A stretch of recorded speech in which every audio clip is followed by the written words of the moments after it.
Magandang gabi po, Luzon, Visayas at Mindanao.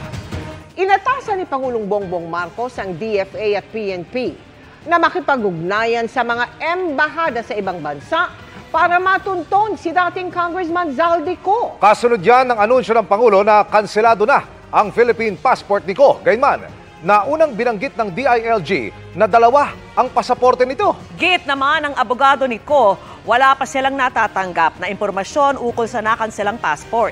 Nakatutok si Mariz Umali. May babalita ko po sa inyo na ang passport po ni Zaldico ay kanselado na. Yan ang anunsyo ni Pangulong Bongbong Marcos kaugnay kay dating Congressman Zaldico, isa sa itinuturong sangkot sa anomalya sa mga flood control project at budget insertion.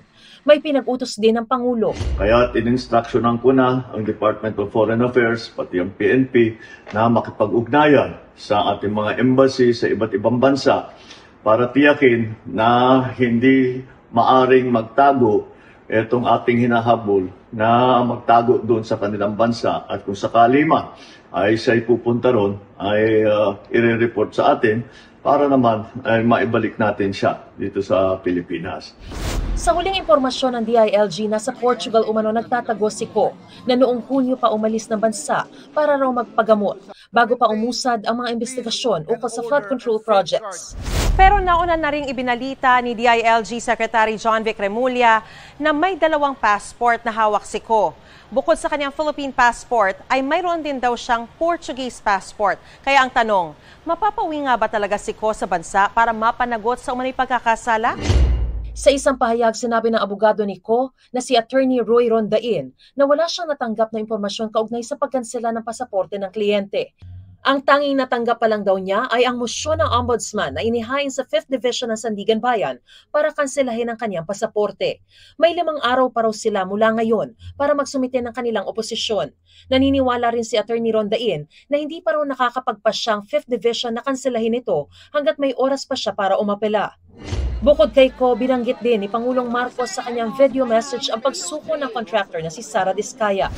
Matatanda ang inunahan na ni Diskaya ang nakaambang warrant of arrest laban sa kanya at voluntaryong sumuko sa NBI kahapon. Inaantay ang formal ng paglabas ng kanyang warrant of arrest. Kaya't na nakikita po natin maganda naman ng takbo ng proseso at yung ating mga hinihilaang na kasama dito sa ganitong klaseng sindikato ay haharap sa hustisya.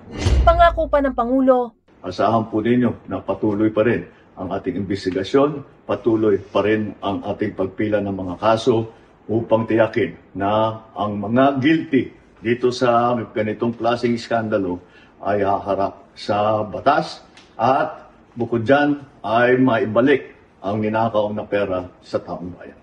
Para sa GMA Integrated News, Mariz Umali, nakatutok, 24 oras. Bagaman nauna nang inanunsyo, alas 5 ng hapon lang kanina nang makansela ang Philippine passport ni dating Congressman Zaldico. Ayon po sa Department of Foreign Affairs, pinroseso ang pagkansela ngayong araw alas 5 ng hapon. Isinagawa ito alinsunod sa resolusyong ibinaba ng Sandigan Bayan at alinsunod sa utos mismo ni Pangulong Bongbong Marcos.